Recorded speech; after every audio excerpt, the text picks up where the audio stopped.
Bonjour à tous et bienvenue dans cette première édition de l'ESSEC Alumni Day. Je suis Virginie Sachs, alumna 2009, dirigeante de Companium et je suis votre maître de cérémonie aujourd'hui. C'est la toute première fois qu'ESSEC Alumni organise un événement de cette envergure. L'ambition de l'association est de rassembler la communauté ESSEC, étudiants, diplômés, professeurs, personnels du monde entier, de Singapour à New York, en passant par Paris, en ligne et en personne, pour agir pour le bien commun. Pour cette première édition, nous serons ensemble pour agir en faveur de plus de diversité et d'inclusion en entreprise. Vous aurez accès à des tables rondes inédites, des sessions de networking et des ateliers collaboratifs. Ce n'est pas un événement de networking comme vous en voyez tant d'autres. C'est surtout l'occasion de rassembler toutes les communautés ESSEC, des clubs au chapter, et l'opportunité d'agir ensemble en ligne avec notre manifeste, que je rappellerai dans un instant. Alors pourquoi avoir choisi ce thème? Avant tout parce que c'est une suite naturelle de notre esprit pionnier sur le sujet depuis des décennies, ce que nous aurons l'occasion de rappeler au cours des prochaines interventions, est le reflet de nos valeurs d'humanisme. Mais c'est aussi une condition de réussite si nous voulons passer le cap des transitions sociales et environnementales. Nous ne ferons pas le monde d'aujourd'hui et de demain seulement avec ceux qui ont fait le monde d'hier. S'ouvrir à la diversité est une nécessité et il est de la responsabilité de l'école et de l'association d'alumni de nous en donner les outils. Je me permets donc de lire quelques lignes du manifeste de l'association. Il faut être libre et responsable pour agir positivement sur le monde. S'affranchir, c'est oser sortir du cadre, c'est avoir l'esprit pionnier. C'est aussi agir ensemble, fort de nos valeurs et de nos talents, pour inventer de nouveaux modèles vertueux pour la planète et pour la société. Nous nous donnons les moyens d'accomplir notre mission. C'est le rôle, entre autres, de cette journée sur la diversité et l'inclusion. Avant de commencer, je tiens aussi à vous indiquer quelques détails techniques pour faciliter votre participation. Tout d'abord, pour une navigation optimale, nous vous recommandons d'utiliser votre ordinateur plutôt qu'un smartphone ou une tablette et d'utiliser les navigateurs Google Chrome ou Microsoft Edge. La traduction en direct sera disponible pour les 3 tables rondes de la journée, c'est-à-dire maintenant et à 18h. Vous avez accès à un tutoriel si vous en avez besoin. N'oubliez pas de poser vos questions aux intervenants à l'issue de la table ronde et pour cela, à vous rendre sur la barre latérale qui est à droite de la vidéo que vous voyez actuellement, dans laquelle vous avez accès à un live chat. Vous pouvez garder un souvenir mémorable de cette journée en prenant des photos et en scannant un QR code qui s'affiche ici à l'écran pour envoyer directement vos photos sur une galerie qui est disponible dans le menu que vous voyez en haut à droite de votre écran. Enfin, vous avez accès à un support technique via l'adresse event@essecalumniday.com que vous retrouvez dans le live chat dans quelques instants. C'est parti pour rentrer dans le fond du sujet. Vous allez avoir accès dès à présent à une séquence riche faite de tables rondes, d'un networking digital et d'un atelier collaboratif avec un expert de la diversité. La table ronde qui suit s'intitule « Comment favoriser l'inclusion au travail, enjeux et bonnes pratiques ». Elle sera modérée par Vanessa Barros, ESSEC 93, auteure, chercheuse et experte sur les questions d'intelligence culturelle et de diversité et d'inclusion. Après une carrière de 20 ans internationale dans la publicité pour des clients comme Procter, Danone, Peugeot ou Nina Ricci, Vanessa a fait son PhD à Singapour sur le thème des conflits interculturels et a publié un livre « Ne touchez pas à mon professionnalisme ». Elle dirige l'entreprise Leadership CQ. La table ronde durera 40 minutes et sera suivie d'un temps d'échange avec les participants. N'hésitez pas à poser toutes vos questions sur le live chat à droite de la vidéo et à rester après la table ronde pour le networking digital. Je vous retrouverai avant cela pour clore les échanges. Je vous laisse donc en bonne compagnie avec une introduction d'Olivier Cantet, président d'ESSEC Alumni et CEO de Moustache Bikes. Vidéo, maestro, et à tout à l'heure. Hello everyone. I'm Olivier Cantet, ESSEC Alumni President. It is a pleasure to welcome you today to the grand premiere of the ESSEC Alumni Day. The ESSEC Alumni Day is aimed at gathering, during one full day around the world, our 200 communities and 60,000 graduates. It's going to be a fun day, a full day of happenings and parties with such a great pleasure of being together. It is, as well, a well-deserved day, a great day to put under the spotlight our 600 volunteers. They are leading an outstanding dynamic of networking and of collective intelligence. They create over 450 happenings every year, which have gathered over 10,000 participants. That day is a way to thank you for driving so many initiatives to boost our positive impact in companies and in the society at large. It is also a celebration day. I personally wanted that unique day to value what makes ESSEC so special, to share and reinvigorate our mission for the common good. During that day together, we want not only to discuss and learn, but to create a real impact among us. So we will, by tomorrow, put our words into action. That's why, among all our engagements, we've decided to dedicate that first edition of the ESSEC Alumni Day to diversity and inclusion. Why? Because taking care of diversity, equality, and inclusion is a game changer for everyone as unique individual. Because it's a game changer for our companies, and finally, because it's a game changer for our planet's future. Diversity and inclusion are at the core of the ESSEC Alumni mission, which is to support each of you in revealing your unique potential and your incredible diversity. I will leave you with our renowned speakers. I'm sure that by tonight, they're going to make us far more aware of diversity and inclusion challenges and how to make progress. I'm personally convinced that working on being more and more aware is actually half of the journey. Let's be humble. No one is exempt from it. We all have cultural biases at work. I've personally been mentoring women alumni since the beginning of that fantastic program, Eva Boost. I was able to listen to their questions and doubts. I valued obstacles, misbehaviors they were facing. Obstacles that I wouldn't have been able to guess on my own. Thanks to my mentees, Bettina, Monica, Elise and Emily, for that wake-up experience. To embrace inclusion, let's pick by tomorrow one simple action to stick with. One simple action to disrupt our own day-to-day habits. As Michel de Montaigne wrote it yet 4 centuries ago, everyone calls barbarism what is not of his own use. Enjoy your wonderful ESSEC Alumni Day. Bonjour à tous. Merci beaucoup Virginie pour cette introduction. Juste un petit mot avant de commencer pour saluer le professeur Junko Takagi, qui est présidente de la chaire diversité et qui est vraiment non seulement l'experte, mais la grande passionnée du sujet à l'ESSEC et qui, pour des raisons d'agenda et de santé, ne pouvait pas modérer cette table ronde. Donc, je voulais la saluer et lui souhaiter tout de bon. Je vous présente donc avec une immense joie nos 3 panélistes d'aujourd'hui. Valérie Akari, je commence par ordre alphabétique. Donc Valérie Akari. Valérie, bonjour. Valérie est ex-présidente de BBDO Paris, où elle était aussi chairwoman de Omni Women Monde. C'est un réseau interne d'initiatives pour accroître l'influence et le nombre de femmes leaders au sein du groupe de communication Omnicom.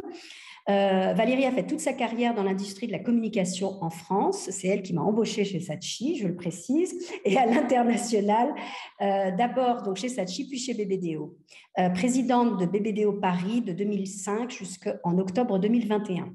Et donc, après avoir lancé Omni Women en France, quelques années plus tôt, elle est devenue chairwoman du réseau international Omni Women de 19 à 21. Et Valérie est également marraine d'honneur du réseau ESSEC Women Alumni, dont Olivia Cortet venait juste de parler, marraine d'une filleule à la Fondation Un Avenir Ensemble, administratrice chez Force Femmes et chez CARE France. Bonjour Valérie. Bonjour Vanessa, merci beaucoup pour cette introduction. Et juste un tout petit point qui est que j'ai quand même passé aussi quelques années à Londres. Je n'étais pas tout le temps à Paris. Voilà, mais à part ça, tout était juste. Basile Anthony, bonjour.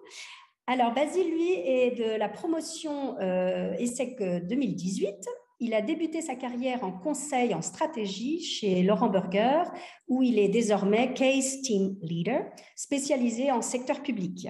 Il est responsable de Just Be Paris, le réseau interne des employés LGBT+, du bureau de Paris 2, et confondé avec Vanessa Bottero, qui est ESSEC 2018 également, et Alexandre Oriès de la M-Promo.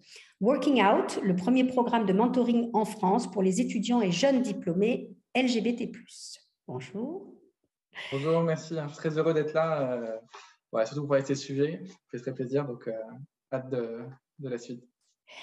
Florence Bernet nous vient de chez Nexence. Alors, Florence, qui est forte de 20 ans d'expérience en tant que responsable des RH et Learning and Development, elle est aujourd'hui directrice du centre d'expertise Learning pour le groupe Nexence. Elle a travaillé dans les secteurs de l'énergie, de la banque, du software, du manufacturing et de l'agroalimentaire à Paris, à Londres et Singapour. Nous nous y sommes vus à l'époque. Et elle est diplômée de l'Executive Master Coaching et Consulting for Change de l'INSEAD, certifiée executive coach par l'Institut Neuro Leadership Institute. Bonjour. Bonjour Vanessa, bonjour à tous. Et merci pour cette invitation parce que non, je ne suis pas diplômée de l'ESSEC, mais je suis très honorée de partager l'expérience de Nexence en Diversity and Inclusion avec vous aujourd'hui. Ce serait malvenu de la part d'inclusion d'exclure qui que ce soit. Surtout quand c'est ça.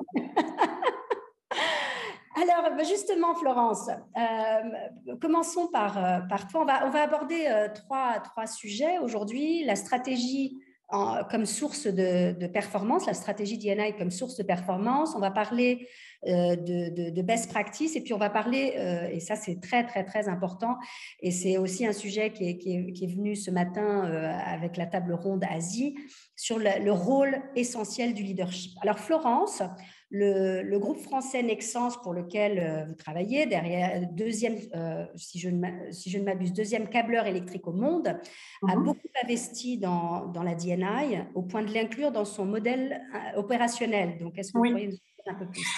Eh bien, en fait, depuis 2018, on est en profonde transformation et en particulier depuis 2021, nous avons décliné le modèle People, Planet et Profit, enfin Profit, Planet, People, en ce qu'on appelle le E3, c'est-à-dire Economics, Environment et Engagement. Et l'idée est, ce que le CEO et l'executive committee ont construit, c'est un modèle où on croise les différents facteurs de performance économique, donc la profitabilité, la capacité à satisfaire nos clients, avec des facteurs environnementaux, notamment la réduction, notre capacité à réduire notre empreinte carbone, et on croise encore avec l'engagement des salariés, donc à travers nos résultats en sécurité, safety, 2, notre dynamique d'apprentissage, de learning, 3, notre relation avec les suppliers, et enfin, le 4e, diversity and inclusion. Alors, je ne les ai pas cités dans un ordre hiérarchique, mais en tout cas, ce qui se passe, c'est que dans ce modèle, nous évaluons déjà nos business units à travers ces différents angles. Et sur la diversity and inclusion, alors on commence modestement parce que évaluer, ça veut dire pouvoir mesurer, et c'est pas évident à mesurer la diversity and inclusion. On est parti de la diversité homme-femme, notamment dans les couches managériales de la population et dans les activités de recrutement, et on va continuer à évaluer. Et en tout cas, ce que les chefs de business unit savent, c'est que la diversity and inclusion fait partie des facteurs de leur évaluation et même de leur bonus à une certaine mesure. Et donc, ils sont incentivisés à pousser, et l'ensemble de l'organisation est incentivisé à le pousser.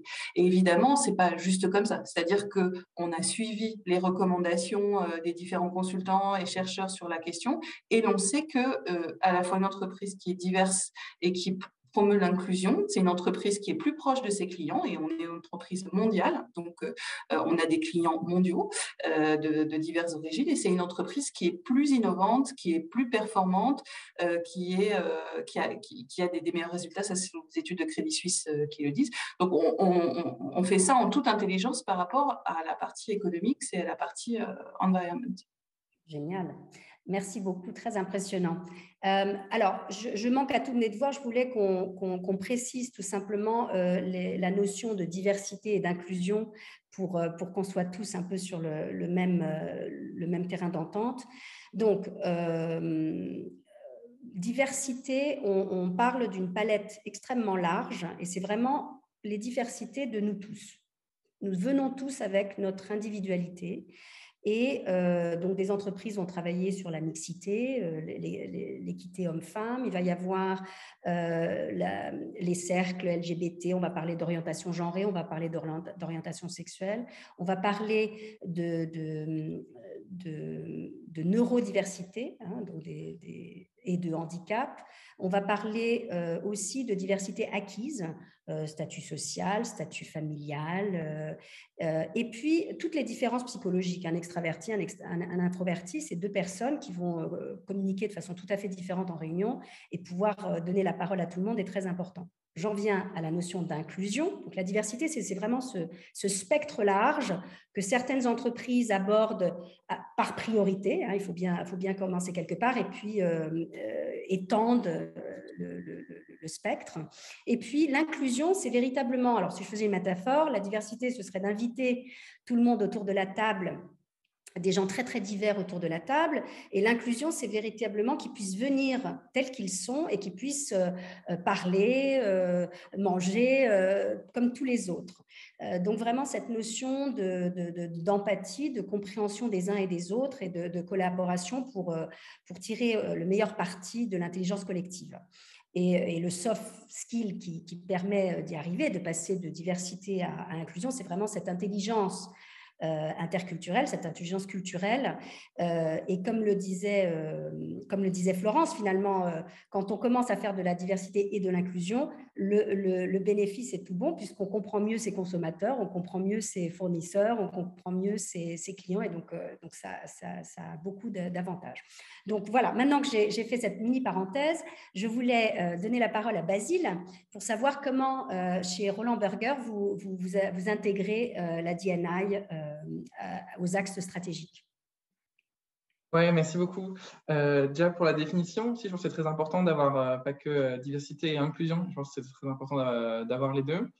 Alors sur Roland Berger, pour donner peut-être un peu de contexte, donc c'est un cabinet de conseil en stratégie allemand. On est environ 2700 personnes. Je pense que ces deux détails ont leur importance parce qu'à la fois allemand, donc on est de culture européenne, donc ça veut dire que ces questions de diversité et d'inclusion, je pense qu'on n'a pas la prétention de dire qu'on était pionniers, mais qu'on a pris un peu le train en marche des grandes entreprises anglo-saxons. Mais le fait qu'on soit justement 2700 dans le monde, donc finalement une ETI, et donc avec une certaine agilité, marge de manœuvre, je pense qu'on a pu avancer très vite sur ces questions. Déjà, on a fait depuis quelques années une priorité stratégique du groupe. C'est un des 3 grands axes en 2024. Et je pense que les raisons derrière, moi, résonnent particulièrement avec moi. Déjà, c'est une question de principe. Au-delà de motifs qui peut être un peu utilitariste, le fait de ne pas tolérer des inégalités sur le lieu de travail, et qu'on veut corriger ces injustices. Moi, je pense que c'est notre première raison, et c'est à laquelle je me sens vraiment la plus en phase. Et bien sûr, il y a aussi des sujets. Nous, on est un métier de capital humain, donc l'excellence, le bien-être des salariés, c'est la priorité, donc ça va ensemble. Et enfin aussi, c'est des enjeux, bien sûr, business, parce que même aujourd'hui, quand on fait des appels d'offres, on répond à des appels d'offres clients, mettre autour de la table une équipe diverse devient un sujet, en fait, un critère de sélection à part entière. Ça, c'est un peu sur l'ambition. Peut-être maintenant, plus concrètement, comment est-ce que ça se décline dans un cabinet, donc le bureau de Paris, où on est 300 personnes. Moi, je les rejoint il y a environ 4 ans. Et donc, il y a 2 ans, on a lancé ce grand chantier diversité. Et qu'est-ce que ça veut dire en fait d'y participer? Donc déjà, il y a une ambition forte, notamment sur des axes clés. Le premier, bien sûr, c'est augmenter la part de femmes à tous les grades, puisque on se rend compte que si on arrive à être à l'équilibre à peu près au niveau du recrutement, notamment grâce quand on recrute à l'ESSEC, on a en fait, en termes de candidats qui arrivent dans le pipe, on est à 50%. Mais quand on arrive ensuite, par exemple, au niveau de grade manager, là déjà, on a perdu, la parité est loin. Et c'est encore plus vrai ensuite au niveau des grades de direction. Donc ça, c'est la première ambition, et qui est la plus forte. Et ensuite, ça se décline sur tout un certain nombre de chantiers. Donc, parité homme-femme, LGBT, handicap et aussi diversité de parcours, parce qu'on a un enjeu aussi dans le cabinet de conseil à sortir des filières de recrutement classiques qui sont celles dont je suis issu, classe préparatoire, très grandes écoles de commerce et d'ingénieurs, et donc aller au-delà de ça. Et pour vous parler d'un volet du coup, que je connais bien, qui est le volet LGBT, donc qu'est-ce qu'on fait concrètement? Donc, c'est déjà au niveau du sourcing, donc c'est aller au plus proche des candidats LGBT, les inciter à rejoindre notre entreprise. Donc, on a par exemple un partenariat avec LGBT Talent, qui est un des forums de référence organisés justement par une association de l'ESCP. Agir sur l'environnement de travail. On a un réseau interne qui s'appelle JustVie, et du coup que je mène en France. Donc, le but, c'est que tous les salariés LGBT se sentent à l'aise. On crée un peu à la fois un espace convivial, mais aussi une sorte de safe space pour remonter un petit peu tous les problèmes qu'ils puissent avoir ce réseau de soutien. Donc voilà, c'est comme ça qu'on fait vivre le réseau LGBT. Peut-être 2 choses, enfin, pour finir sur ça. Je pense qu'il est le plus important. Je suis impliqué depuis un peu plus de 2 ans dans ce chantier-là. Et comment est-ce qu'on le fait vivre chez Roland Berger? Et moi, je pense que ça vaut pour toutes les entreprises. C'est déjà l'importance de faire vivre concrètement les dirigeants. Je pense qu'on va en reparler ensuite, mais aussi avoir des sponsors COMEX et puis surtout des ambassadeurs, comme je peux l'être sur les questions LGBT, mais c'est vrai sur tous les sujets et ça doit être à tous les niveaux. Et enfin, je pense qu'il ne faut pas lâcher les efforts. Là, ça fait 2 ans, par exemple, qu'on le mène de manière très intensive. Et on se rend compte qu'on est encore au milieu du guet, notamment des choses comme les recrutements, la parité à des niveaux de direction. C'est des choses en fait, qui prennent des années et des années. Donc ça, c'est important d'avoir un effort, donc de mobiliser des moyens, des ressources sur la durée. Et je pense que c'est ce qu'on veut faire aussi chez Roland Berger. Merci, très complet. Valérie, quelques mots sur les axes stratégiques dans le groupe Omnicom ou chez BBDO Paris? Écoute, moi, je vais parler donc d'une situation que j'ai connue, parce que l'ayant quitté il y a 1 an, il y a des choses ont sans doute encore évolué actuellement, mais c'est assez intéressant parce que j'ai vraiment vécu la phase où on avait vraiment un regard sur la mixité qui était très important, parce que quand je me suis, moi, occupée en particulier d'OmniWoman, on était véritablement sur la mixité et sur une... là, je pourrais parler effectivement en particulier du rôle d'OmniWoman au niveau local, au niveau international et comment les choses effectivement ont pris de l'ampleur, comment elles se sont installées. Donc ça, c'est une chose. Et puis, j'ai vécu également dans la dernière année, finalement, une grande évolution vers justement la diversité au sens large et l'ensemble des...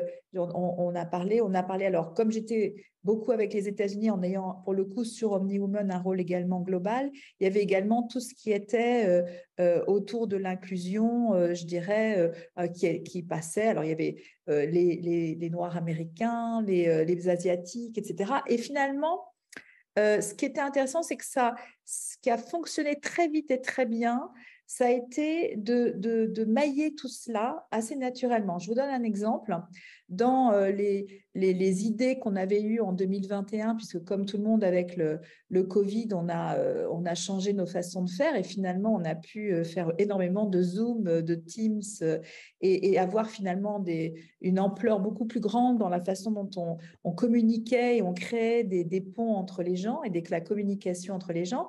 Et on avait mis en place, par exemple, un petit programme qui avait lieu toutes les semaines avec un leader, une femme leader, qui était interviewée par une personne de son choix. Donc, c'était des interviews croisées. la personne de son choix étant soit quelqu'un de son environnement beaucoup plus jeune, souvent, c'était des questions de génération, mais c'était aussi, pourquoi pas, une personne de son agence à l'autre bout du monde, etc. Ça a donné des interviews extraordinaires. Et ce qui était intéressant, c'est qu'assez vite, ils ont été justement mariés avec l'inclusion beaucoup plus générale. Donc, il y avait des femmes, effectivement, afro-américaines qui, du coup, se faisaient interviewer par des femmes, et en fait, asiatiques, etc. Et en fait, il y a eu comme ça un maillage qui s'est fait naturellement. Donc, je ne dis pas que l'inclusion se fait toujours naturellement, loin de là, mais on a réussi à rendre de façon assez naturelle le regard sur le côté aspirationnel, parce que toutes ces femmes étaient hyper intéressantes, et montrer qu'elles étaient d'univers totalement différents. Il y en avait 2 ou 3 qui ont fait des interviews extraordinaires sur le handicap, qui étaient elles-mêmes handicapées, dont une qui avait, comme souvent, parfois, enfin souvent non, mais parfois avait été une grande sportive. Et en fait, il y avait des interviews, du coup, qui avaient une richesse incroyable.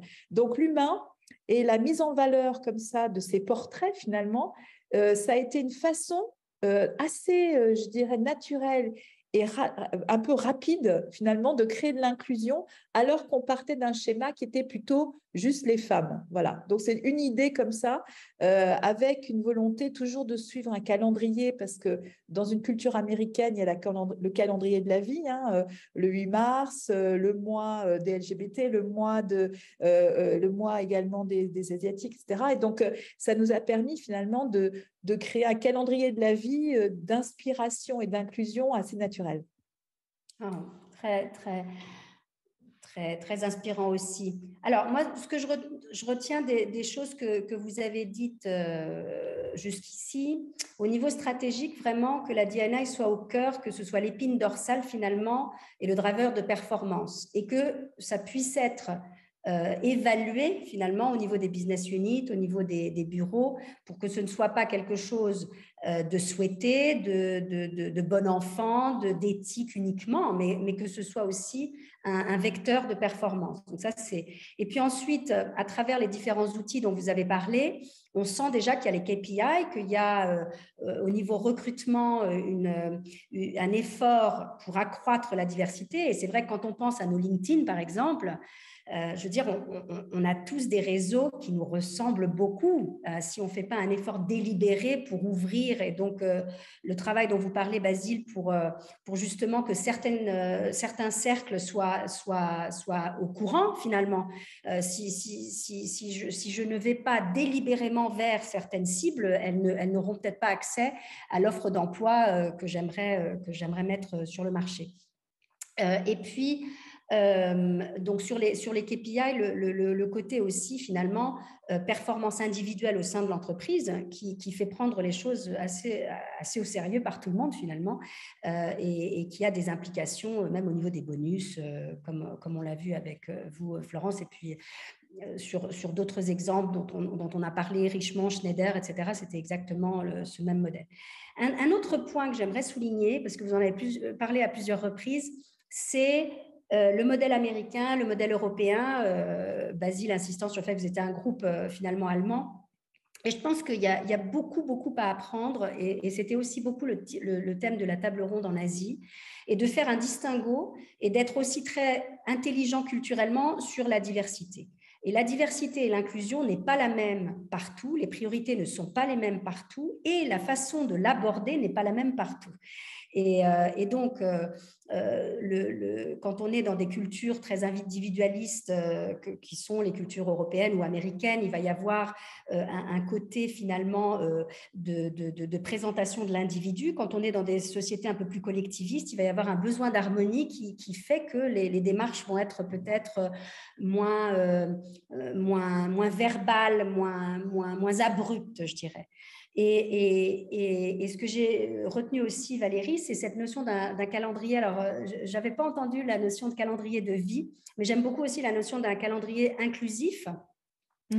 Et le nombre de fois où j'ai entendu des gens me dire bon, bah, alors on va faire ça avant les fêtes, alors qu'on était un groupe international, qu'est-ce qu'il y a après les fêtes? Il y a la Nouvel An chinois.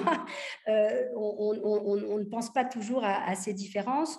ou de ne pas inclure, même si on est dans un registre laïque, finalement, de faire une réunion le jour du Yom Kippour, on va avoir un certain nombre d'individus qui vont peut-être pas être là, alors qu'ils auraient été d'une forte valeur ajoutée. Donc, vraiment, donc cette notion d'avoir une ouverture vers un calendrier, c'est le modèle d'ailleurs de Singapour, hein, de célébrer finalement toutes les différentes différences qui existent dans cette société, au niveau du calendrier en tout cas. Donc, merci beaucoup. Est-ce qu'il y a d'autres choses sur les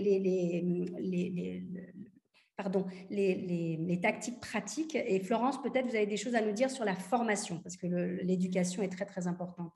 Oui, en l'occurrence, c'est ma partie, hein, puisque je suis directrice learning, et effectivement, les initiatives autour de la D&I chez nous ont démarré dès 2018 avec la mise en place d'un réseau, ce qu'on appelle Enterprise Resource Group en anglais, un réseau qui s'appelait à l'époque Women in Nexence. Et de ce réseau est sorti le besoin de comprendre par ses membres ce que ça voulait dire véritablement diversity and inclusion.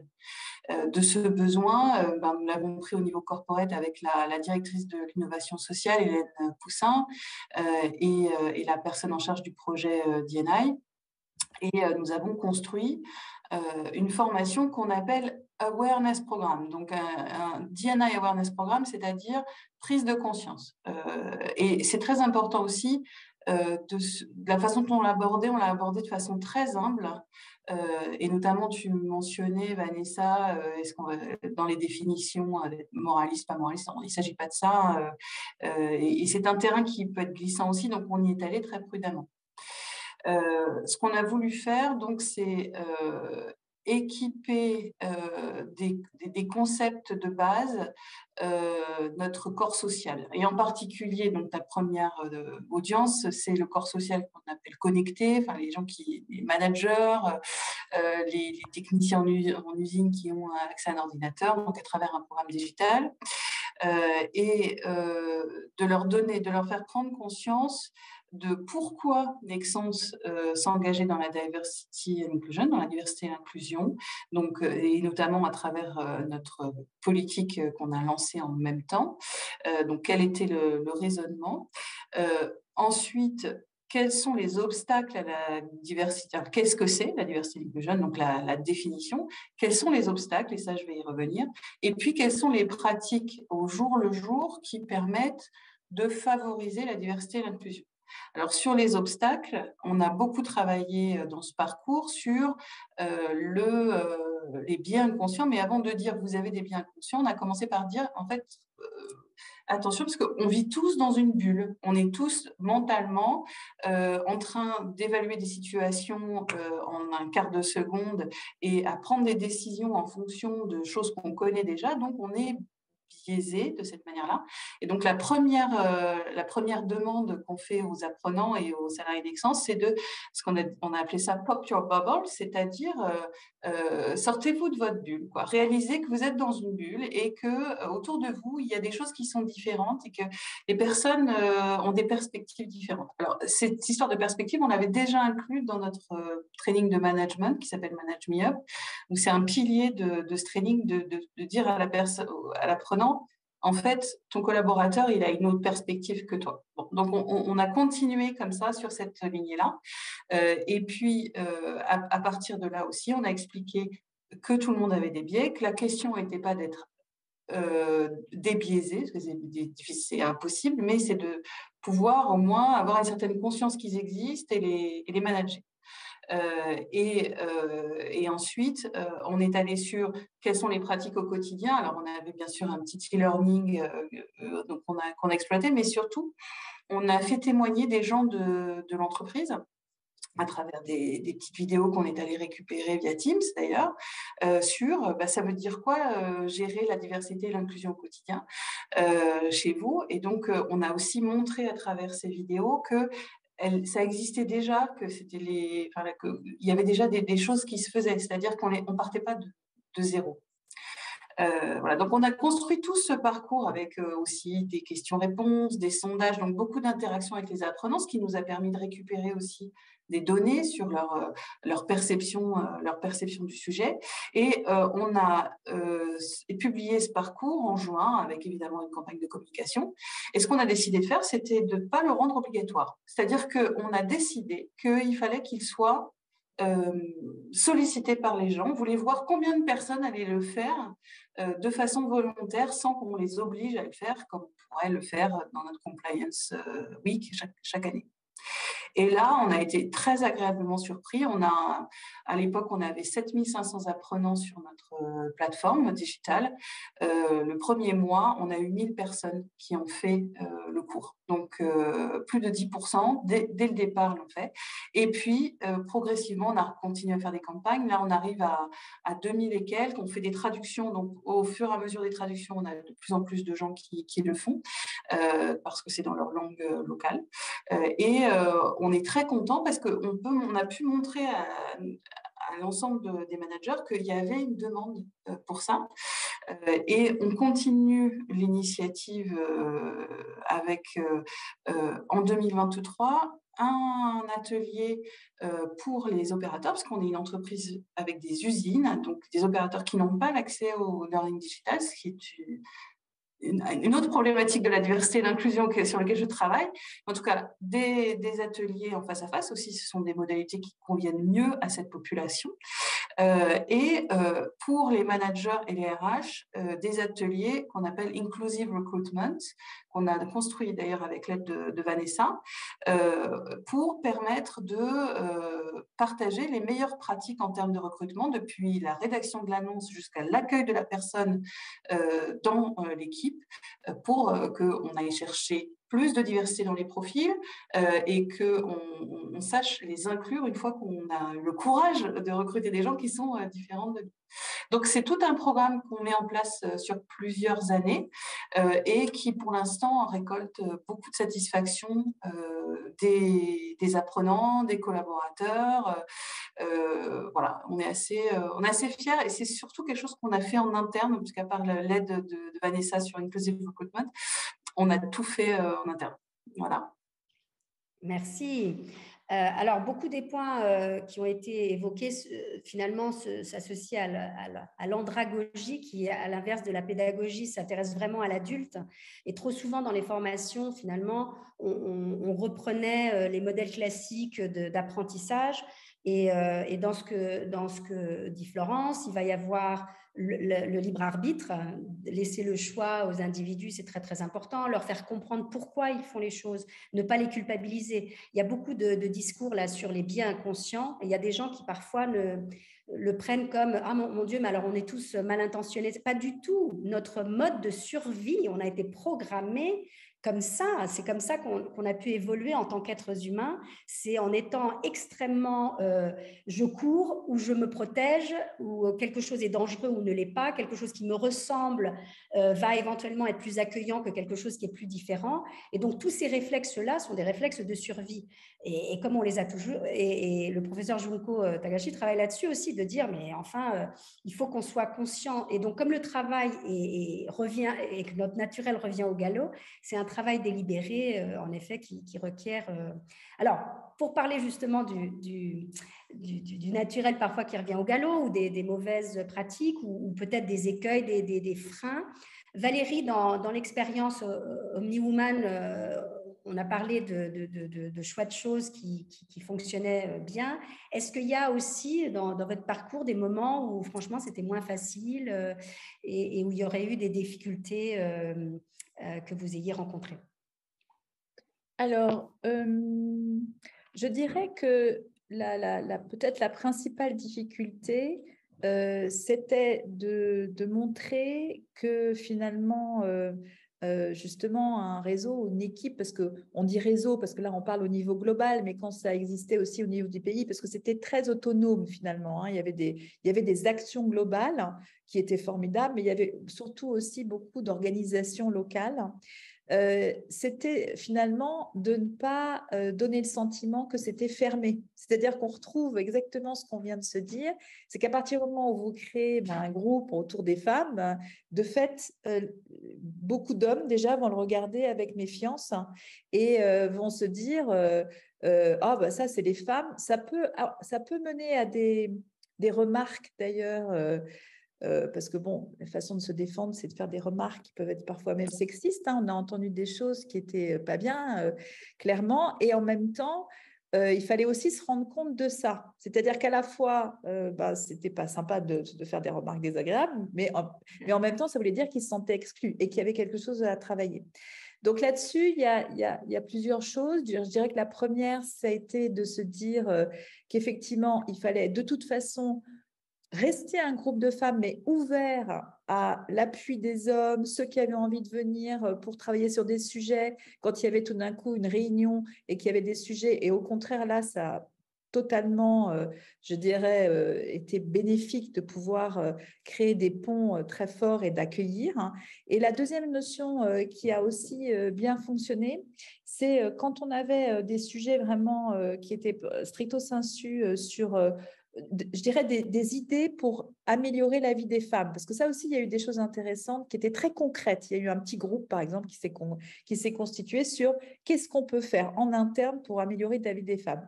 Et là, moi, j'ai tout de suite dit, si vous vouliez faire des choses, il faut que ça améliore la vie de tout le monde. C'est-à-dire qu'en fait, on ne soit pas sur des bénéfices que pour les femmes, mais des bénéfices pour tout le monde. Donc, je vous donne un exemple. Là, c'est vraiment au niveau France. Je ne vous parle pas de l'expérience globale, mais plus de l'expérience France. Bien, très tôt, finalement, enfin très tôt, c'est une façon de parler, en tout cas en 2017 ou 16, on a du coup introduit une demi-journée de télétravail possible, ce qui pour nous était une révolution absolue. Et là, c'était intéressant parce que ce n'était pas pour les femmes, c'était pour tout le monde. Et avec pas mal d'ailleurs de difficultés au départ en se disant ça va marcher, ça va pas marcher. Finalement, ça a très bien marché très vite. Et ça a été vu comme un bénéfice à tous. Et du coup, bon, ça voilà, ça je dirais que c'est pour moi, je ne sais pas si c'est un frein, c'est en tout cas une leçon et qui ramène tout à fait à ce qu'on vient de se dire, ce que vous venez de dire sur l'importance toujours de l'inclusion. Même quand on veut faire bien, il faut penser que le regard de certains peut être de dire « Ah ben nous, on n'est pas dedans, donc on est exclu ». Donc, comment, sans casser l'idée de faire des choses comme ça qui sont bénéfiques quand même pour les femmes? Parce que si tout d'un coup, on arrête de mettre que des femmes et qu'on met les hommes à l'intérieur, c'est plus ça n'a pas le bénéfice que ça voulait au départ. Mais comment on crée finalement des ponts intelligemment? Alors il y a deux choses dans ce que vous dites. Il y a le côté silo. Et là, les entreprises, je vois de la part des différents clients avec lesquels je travaille, des options très, très différentes. Il y a des équipes qui préfèrent avoir des cercles variés sur les différentes thématiques de la D&I. Il y en a d'autres qui préfèrent justement garder une totale neutralité pour être sur justement la différence individuelle. Alors, ça a des avantages et des inconvénients. Et je pense que ce qu'il faut aussi, c'est réfléchir à comment les gens peuvent s'exprimer. Il y a des moments peut-être où, pour certaines conversations, des femmes vont s'ouvrir plus entre elles parce qu'elles se comprendraient sur certains sujets et peut-être que de créer des cercles plus spécifiques peut avoir un intérêt. Donc ça, c'est une première chose, c'est de montrer que stratégiquement, il y a cette option et je trouve ça très intéressant, en effet, de toujours s'assurer que et le leadership et le reste de la population de l'entreprise est partie prenante. Donc, dans les systèmes de mentoring, si c'était que des femmes qui mentorent des femmes, ce serait mieux quand même qu'il y ait des hommes au milieu et qu'on se mélange en effet. Et puis, l'autre chose qui vient d'être dit, très, très important, c'est le fait que quand on aide une population en particulier, on aide tout le monde. Il y a ça aussi. Quand d'un seul coup, on crée quelque chose de plus facile en mobilité dans une entreprise, n'importe qui s'est foulé la cheville va être bien content le jour où il y a la rampe parce qu'on a des... Et donc, il y a énormément de choses. En ergonomie, par exemple, en marketing, c'est évident. Quand on travaille sur les populations plus âgées, on finit par faire des produits absolument miraculeux pour tout le monde. Et donc, je pense qu'il faut vraiment qu'on ait cette notion-là que bien des fois, c'est à partir de cas un peu particuliers que des idées innovantes viennent en entreprise qui aident finalement pour le bien-être de tous, comme ce télétravail dont vous parliez finalement qui a bien aidé. Alors, Valérie, du fait de cette position aussi de leadership, je vais commencer par vous, mais sur la responsabilité du leader dans tout ça. On a parlé de stratégie d'entreprise, donc là c'est vrai qu'il faut quand même qu'il y ait un élan, on a parlé de pratique, mais le leader, son comportement, même au quotidien, c'est quoi cette responsabilité ?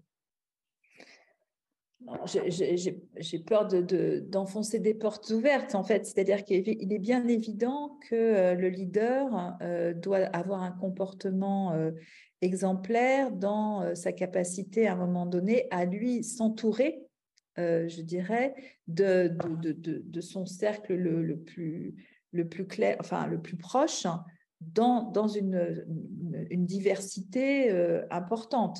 Je trouve également, et ça je trouve que c'est un élément très important, c'est-à-dire d'encourager effectivement les initiatives qui sont les initiatives que ce soit bien entendu par un leader donc dans tout ce qui est diversité et inclusion, d'avoir véritablement la décision aujourd'hui, ça devient de plus en plus heureusement le cas, d'avoir quelqu'un qui va vraiment à ses côtés mettre ça au cœur finalement de l'entreprise. Je pense que et là, à partir de ce moment-là, le recrutement, la formation, tout ça sont bien entendu fondamentaux parce que c'est là que moi je me souviens justement OmniWoman, un des grands routes qu'on faisait, où j'avais été à Londres et où je retrouvais ce que vous disiez tout à l'heure, c'est que naturellement, quand on recrute comme soi. Et c'est absolument terrible parce qu'on ne peut rien y faire et ce n'est pas une critique personnelle, effectivement, c'est qu'on est fait comme ça. Donc, on doit effectivement apprendre et faire les choses différemment, volontairement, pour que ça change. Donc, il y a toute cette stratégie-là. Et puis après, j'aime beaucoup aussi ce que vous disiez au départ sur l'idée de créer des ponts avec des entités extérieures. Par exemple, sur le recrutement à travers le groupe de LGBTQ à l'extérieur.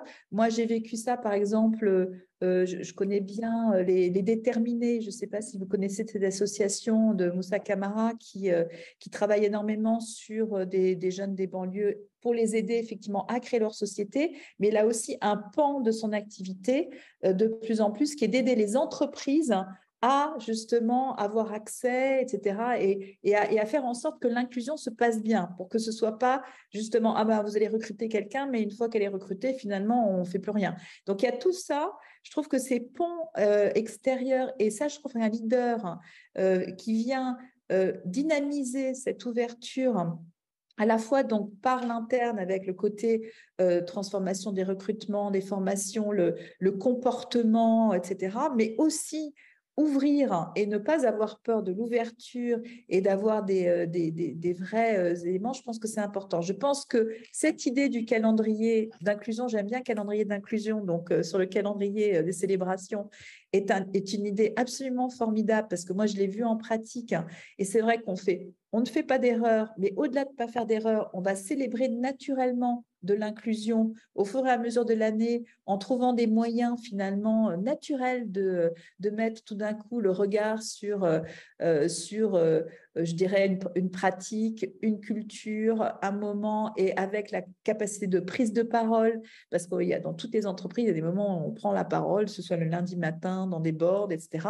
Et tout d'un coup, réussir à faire ça. Enfin, en gros, je pense que le rôle d'un leader, c'est vraiment de l'instituer comme central dans l'entreprise et après de trouver ses propres peut-être carnets comme ça d'idées clés avec quelqu'un auprès de soi qui véritablement peut orchestrer ça et après d'avoir comme ça un certain nombre de... Voilà, j'en ai donné 3 exemples, mais il y en a sans doute davantage. C'était plus pour donner du concret en fait et pas juste justement des mots. Merci. Justement, on en a parlé de 3. Donc, Basile, d'autres idées sur le rôle du leader, les écueils peut-être dans lesquels certains rentrent ou les qualités requises. Peut-être parler aussi de la notion d'authenticité en leadership. Oui, peut-être sur ça, j'avais 2 choses. Moi, je pense que déjà, pour le leader, la première chose, c'est de faire en sorte que l'organisation, l'entreprise qu'il dirige, prend cette trajectoire de la diversité et de l'inclusion. C'est déjà dans ses prérogatives habituelles, s'assurer que la diversité et l'inclusion en fait partie. Donc, ça veut dire s'assurer que son organisation est prévue pour ça. C'est-à-dire qu'il y a des ambassadeurs, des sponsors, qu'il y a des ressources qui sont allouées, des ressources sur le long terme. Donc, rien que déjà, s'assurer que dans l'exécution de sa stratégie, la diversité et l'inclusion prend toute sa place. Ça, je pense que c'est important. Et ensuite, de manière plus personnelle, je pense qu'il y a aussi la volonté d'incarner le sujet. Donc ça, c'est de manière très simple. C'est déjà juste prendre le temps. C'est-à-dire que dans son agenda très rempli, c'est prioriser ces moments d'échange sur toutes ces questions de diversité et d'inclusion. Par exemple, moi, j'avais été très marqué quand le CEO de Roland Berger avait répondu tout de suite à mon mail quand je l'avais invité à un panel sur l'inclusion LGBT. En fait, ça marche.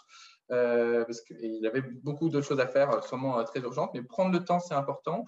Je pense aussi se renseigner sur ces questions, parce qu'en fait, derrière ces sujets de diversité et d'inclusion, ça recouvre beaucoup d'aspects, souvent personnels, intimes, et donc ça demande en fait d'échanger, et donc là encore de se renseigner, et puis aussi d'être courageux, parce qu'en fait, dans ces questions c'est un peu ce qu'on disait tout à l'heure, quand on disait que naturellement, on a des biais qui font qu'on va recruter un peu comme soi, mais en fait, même quand on arrive à mettre des gens, des personnes diverses autour de la table, ça ne suffit pas, parce que en fait, il y a des freins qui au début vont apparaître, parce que l'avantage entre guillemets d'un groupe uniforme, c'est qu'ils se connaissent, qu'ils peuvent décider plus vite. Alors que c'est pas le cas avec un groupe plus divers, donc ça demande en fait des efforts supplémentaires pour que des avis un peu différents puissent émerger, qu'ils soient pris en compte par les pairs lors de, je sais pas, d'un comité exécutif, par exemple.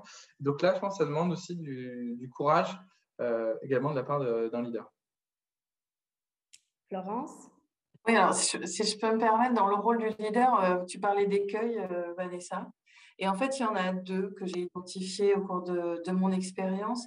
J'ai connu dans ma carrière un leader qui était homosexuel et ouvertement homosexuel, et qui en parlait de façon très naturelle, très simple. Et face à ces questions de diversité et d'inclusion, il a eu en fait il était biaisé dans le mauvais sens parce que lui pensait que puisqu'il avait réussi à monter au niveau exécutif committee, tout le monde pouvait le faire. C'est-à-dire qu'il y avait ce biais qui était de dire il faut faire abstraction de ça, on peut y arriver, regardez, moi j'y suis arrivée. Donc il avait du mal à comprendre pourquoi il faudrait faire des initiatives particulières ou parler de ça dans l'entreprise et accompagner les gens. Et donc, on a réussi évidemment à faire changer d'avis, heureusement. Il n'était pas un frein, mais c'est vrai qu'il avait ce fort biais personnel de dire « mais moi j'ai réussi sans problème, quoi. Donc tout le monde peut faire pareil ». Donc ça, par rapport au leader, c'est un écueil auquel il faut penser. Et je pense à mon CEO, c'est une autorité publique, il n'est pas sorti d'une grande école. Donc, il est face à une forme de diversité par rapport à ses pairs autres CEO. Bon, lui, il n'a pas ce même biais. En tout cas, je pense qu'il comprend ces problématiques-là. Le deuxième écueil, on pense là, on travaille beaucoup dans les entreprises françaises sur muscler le leadership, notamment au féminin, avoir plus de femmes dans ces trucs-là, dans ces niveaux-là de responsabilité. Et ce que j'ai constaté, alors c'est d'une façon générale pour les postes à très haute responsabilité, c'est qu'on recrute la personne, par exemple, de l'extérieur, que ce soit un homme ou une femme, et puis c'est un challenge. Alors si ça marche, c'est super, et si ça marche pas, il y a un petit peu d'attentisme, je trouve, sur est-ce que la personne va réussir ou pas réussir. Il n'y a pas cette démarche de je vais l'aider à réussir. Et chez les femmes, le problème, c'est que souvent, je l'ai entendu, malheureusement, ah ouais, c'est une femme, regarde, ça marche pas, etc. Alors, c'est pas le cas chez Nexence, mais il y a quand même cette espèce de biais, parce que c'est une femme, elle-même pourrait se mettre pourrait se dire mais c'est parce que je suis une femme que ça fonctionne pas, qu'on me parle pas bien, il y a du sexisme, etc. Et en fait, je pense que la solution par rapport au leader, au rôle du leader par rapport à ça, c'est se poser la question homme-femme, blanc-noir, quelle que soit la religion, etc. Est-ce que je fais en sorte que mes leaders y réussissent? Est-ce que je leur donne toutes les cartes en main? Est-ce que je mets les conditions de la réussite? Et c'est pour ça que ces politiques de diversity inclusion, elles sont importantes parce qu'elles font partie de ce package de mettre en condition de la réussite et notamment d'ouvertement dire, et donc en tant que leader c'est important, d'ouvertement dire je ne tolérerai pas des comportements qui visent à exclure des personnes, des comportements qui ne permettent pas que chaque sensibilité puisse s'exprimer. Et donc, c'est en cela qu'elle est importante. C'est pour que les gens ils puissent réussir, ils soient dans des bonnes conditions. Il y a d'autres éléments, mais en tout cas, sur la partie du leadership, je crois que c'est important, cette idée de ne pas mettre les gens tout de suite sur le grill et de se dire, en tant que leader, qu'est-ce que je fais pour que ça marche? Voilà. Merci. Valérie, un petit mot pour conclure avant d'attaquer les questions du public. Oui, je voulais juste peut-être rebondir sur le premier point que vous avez évoqué, cette idée finalement qu'on ne peut pas imposer non plus de choses dans le leadership et l'inclusion. Et ça, c'est un point que j'ai trouvé moi assez formidable. Je ne sais pas, c'est peut-être aussi encore un petit élément concret. C'est quand on a lancé OmniWomen en France, on n'était pas sûr que ça allait intéresser les femmes. À l'époque, on s'est dit, on était quand même dans un groupe de com. Donc, vous savez, parfois, les gens sont sceptiques toujours un peu sur des organisations. Et en fait, on a du coup fait une étude. On leur a demandé, on a posé la question, on est allé les voir. Et je trouve que l'écoute, c'est un élément important. Certes, on veut amener l'idée de l'inclusion, de la diversité, mais en réalité, une des façons aussi, c'est d'écouter là où les personnes, où elles en sont en fait, et ce dont elles ont vraiment besoin pour progresser elles-mêmes. Il y a à la fois donc de l'input du leader, je veux que ce soit comme ça, donc je prends un certain nombre de décisions, je mets au cœur de l'entreprise, c'est intéressant aussi de poser la question et de travailler avec les gens pour savoir eux ce qu'ils en pensent et où ils en sont. Et finalement, ce qui va être le plus important pour progresser. Je prends un exemple, par exemple, sur le leadership des femmes. Donc, il y avait cette idée en parlant aux femmes, etc. Donc, d'abord, d'une part, elles ont toutes dit, oui, c'est quand même intéressant, on aimerait vraiment avoir quelque chose qui nous aide, premièrement. Mais surtout, on s'est aperçu qu'il y avait vraiment le leadership le fameux plafond de verre, des leaders et tout, mais c'était une partie des femmes. Une autre partie, c'était des plus jeunes, souvent, qui en réalité n'avaient pas nécessairement envie d'être leaders. Ce n'était pas leur sujet. Leur sujet, c'était plutôt comment bien naviguer dans leur vie, la capacité à faire des détours, à avoir des visions horizontales et pas que verticales, à pas être dans un rôle modèle, etc. Et en fait, je pense que c'est un peu pour tout le monde pareil, même pour l'inclusion. C'est-à-dire comment tout d'un coup, en écoutant mieux, je pense que le premier rôle d'un leader, c'est d'écouter de temps en temps et de véritablement savoir où en sont les gens. Et en fonction de ça, chaque personne, on va comprendre finalement le chemin qui va créer du progrès. Voilà. Donc, je pense que à la fois la diversité et l'inclusion, c'est quelque chose qui doit venir du haut. Et en même temps, le haut, c'est pas imposé. Ça peut être par moment dire oui, il faut qu'on aille vers là, mais c'est aussi comprendre là où en sont les personnes pour pouvoir mieux les accompagner elles-mêmes dans leur chemin. Parce qu'il faut que ce soit aussi quelque chose qui soit voulu, comme on s'est dit, c'est d'où l'idée du bénévolat, du volontariat qui était intéressant. C'est souvent ce genre de choses qui fait qu'à un moment donné, il va y avoir une accélération parce qu'un petit groupe va prendre en main le truc, parce qu'il va avoir plein d'idées, et puis tout d'un coup, ces idées vont mener à quelque chose qui va être bénéfique pour tout le monde. Et donc, je trouve que ça, cette espèce de cercle vertueux qui est qu'on sait où on veut aller, mais en même temps, on est irrigué par la parole de chacun est important. Merci. Et une des choses qu'on a discuté dans la réunion préparatoire, et je pense que je finirai là-dessus, c'est que tout ça prend du temps, qu'on a tous des expériences de vie très, très différentes les unes des autres. Certains d'entre nous avons été élevés avec plein de diversité autour de nous, d'autres pas du tout. On n'a pas raison ou tort d'être né comme ça ou d'avoir grandi comme ça. Et donc, du coup, on prend une espèce de train en marche à des stations différentes, et il faut qu'il y ait vraiment beaucoup d'acceptation, d'empathie ensemble pour avancer. Parce que c'est un travail au quotidien, et cette bienveillance, elle va dans le bon sens pour l'entreprise, et il faut qu'il y ait vraiment beaucoup de respect plutôt que de pointage du doigt à la première erreur commise. Il faut voir vraiment les intentions et travailler à cela. Et je pense que ça, dans notre petit groupe là, c'était quelque chose qu'on voulait aussi communiquer, ce besoin, d'être patient, parce que ça ne va pas si vite que ça, et puis de se comprendre les uns les autres et de s'accepter les uns les autres. Alors, première question, c'est pour vous, Florence. Quid de la diversité des parcours universitaires en plus de l'équité homme-femme? Y a-t-il aussi un volet sur validisme, neurodiversité dans vos ambitions?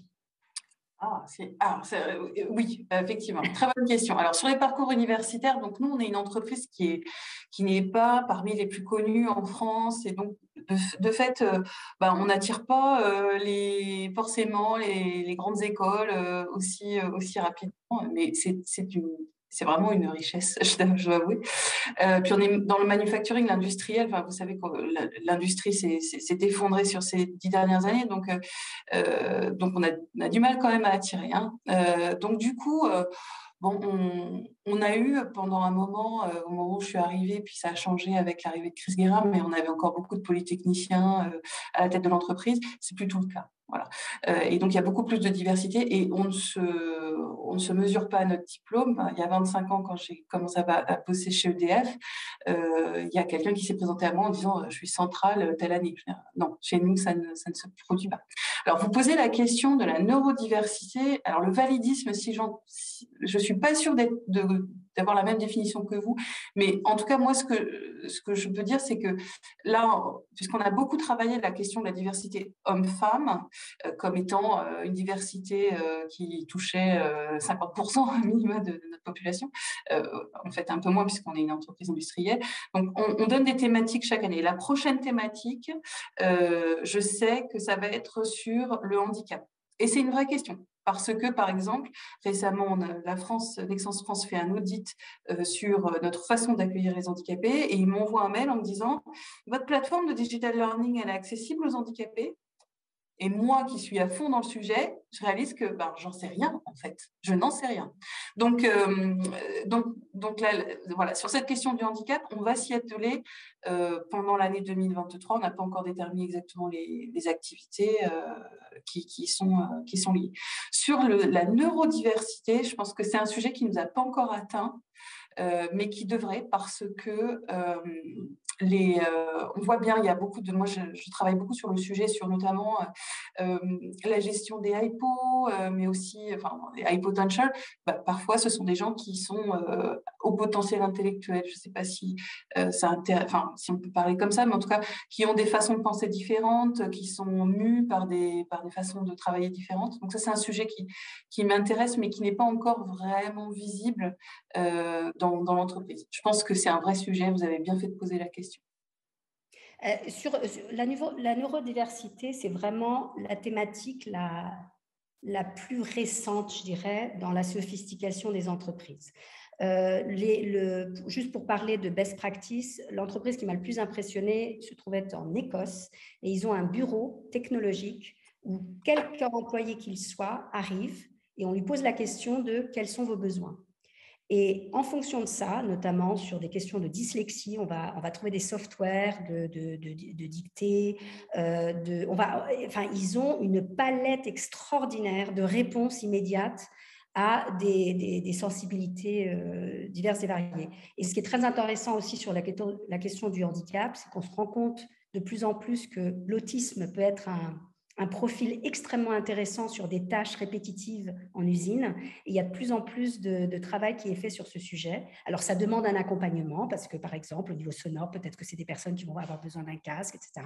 Mais il est en train de se passer des choses et on se rend compte que c'est des gens hyper loyaux, qui vont très bien travailler, qui vont être ravis de faire quelque chose de répétitif. Pourquoi ne pas les inclure dans la société plutôt que de les exclure, à les laisser dans des centres non professionnels, voilà.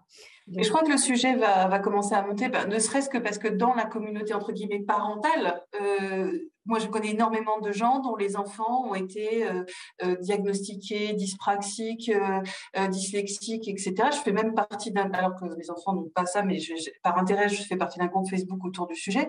Et je pense que plus ces parents-là prendront conscience de ce que leur enfant a, et plus ça va aller vers le monde de l'entreprise. Voilà. Et on le voit d'ailleurs avec le Café Joyeux à Paris, des choses comme ça. Donc effectivement, tu disais, Vanessa, laisser du temps au temps. Je pense que là, c'est vraiment une illustration qu'au niveau social, ça va prendre du temps.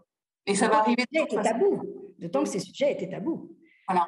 Et donc, il faut déjà détabouiser le fait que quand j'interviewe des dyslexiques, des personnes qui portent de dyslexie, ils me disent les chasseurs de tête m'ont toujours demandé de cacher ça. Ce qui nous ramène à nouveau à un concept que peut-être l'audience ne connaît pas, mais qui s'appelle la taxe émotionnelle. Et une des choses que l'inclusion fait, c'est de permettre à chaque individu, quel qu'il soit, de venir tel qu'il est et de ne pas avoir à cacher quoi que ce soit. Parce que quand on cache quoi que ce soit, c'est une charge cognitive et notre cerveau ne peut pas en rajouter des couches. Et donc, oui, Valérie? Ah, on ne t'entend plus? Non. Je trouve ça très intéressant comme point et j'avais presque envie de poser une question plutôt. Parce qu'en fait, je me suis retrouvée effectivement, je discutais comme ça avec un ami qui était en train d'être chassé en Angleterre et qui avait un Français. Donc, c'est pour ça que c'était intéressant parce qu'on discutait des modes. Et il disait qu'il avait eu un questionnaire finalement très, très pointu sur des questions personnelles, justement, voilà, il n'était pas obligé de le remplir, hein, ce n'était pas obligatoire, mais il devait dire quelle religion il avait, il devait dire justement sexuellement s'il était straight, tout ça, et il devait donner un certain nombre de choses. Est-ce qu'il avait un handicap, quel qu'il soit, etc. Et alors, c'est vraiment plus une question parce que en même temps, à la fois, ça partait d'un bon sentiment et en même temps, c'était perçu comme quand même un peu intrusif. Vous voyez ce que je veux dire? Et par rapport à… Et ça, je trouve qu'il y a une espèce de point assez intéressant là-dessus. Je donne un autre exemple qui est autre chose. C'est aujourd'hui où, par exemple, parce que je trouve qu'on en parlait hier au Professional Women le Network où j'étais parlait pour les femmes, pour aider les femmes dans les entreprises en particulier plus âgées ou pas plus âgées d'ailleurs, c'était tout d'un coup d'essayer de trouver non seulement des sujets autour de la maternité, mais aussi la ménopause et aussi la menstruation, etc. Et donc une essentialisation, qui est un terme que je ne connaissais pas, et qui a du coup, alors qui se veut être bienveillant, mais qui a le revers de la médaille, qui est que tout d'un coup, voilà. Et donc, je posais cette question parce que, honnêtement, je n'ai pas de réponse, mais j'ai été marquée par ce point-là. C'est une question que beaucoup d'entreprises se posent. Et puis après, il y a tout bêtement le côté culturel. Il y a des questions qu'on peut poser en France, au Royaume-Uni, qu'on ne peut pas poser en France. Et ce qui d'ailleurs rend la quantification de notions comme la diversité, etc., très compliquée, puisqu'on en France, on n'est pas censé parler d'ethnicité, on n'est pas censé avoir ce type de… Donc, c'est d'autant plus important comme question qu'il faut être responsable en tant que leader de savoir dans quoi on met les individus. À savoir qu'il faut qu'il y ait une sécurité de l'employé également. Si vous êtes sur un registre, ah oui, on va tous parler de tout, alors qu'on sait qu'il y a des sujets qui vont peut-être porter préjudice à un individu, ça peut être… Alors, j'ai un cas tout bête, enfin pas bête au sens… Si vous êtes, par exemple, on travaille en ce moment avec un leader en Algérie, la loi n'autorise pas, et lui fait partie des cercles LGBT, mais il me dit je dois être responsable, je ne peux pas commencer à promouvoir quoi que ce soit dans un univers où il n'y aurait pas de sécurité pour mes employés. Donc il y a ce côté de trouver ce qui est pertinent pour la culture locale et la loi locale, et puis ensuite voir les sujets qu'on peut ou pas aborder et qui risquent éventuellement, parce que si on est un peu hypocrite et de dire mais non, mais dis-leur que tu es dyslexique et qu'après la personne se fait bâcher parce que l'entreprise ne le suit pas, c'est là où Florence parlait du courage ensuite, de prendre la défense des diversités qu'on a intégrées. Il ne nous reste que deux minutes. Donc, je crois que malheureusement, ça y est, il ne nous reste même plus là. Virginie, notre maîtresse de cérémonie, je vous relaisse la parole. Merci Valérie, merci Basile. Merci beaucoup. Merci beaucoup. Merci. On aurait pu rester une heure de plus, et notamment c'est frustrant parce que j'imagine qu'il y a plein de questions. Donc, si vous avez des questions qui me sont dirigées, n'hésitez pas à me contacter sur LinkedIn et j'aurai plaisir à vous répondre. Sauf si vous êtes un prestataire qui me vendait des choses que j'ai plus de budget. Là, c'est terminé, c'est la fin de l'année. Oui, c'était un plaisir également. Et pareil, ravie de continuer la discussion. C'était formidable. Merci beaucoup à tous pour, en effet, cette table ronde qui était très riche. Merci aussi pour vos réactions, questions et réactions sur le chat qui ont permis d'alimenter aussi la suite de la table ronde.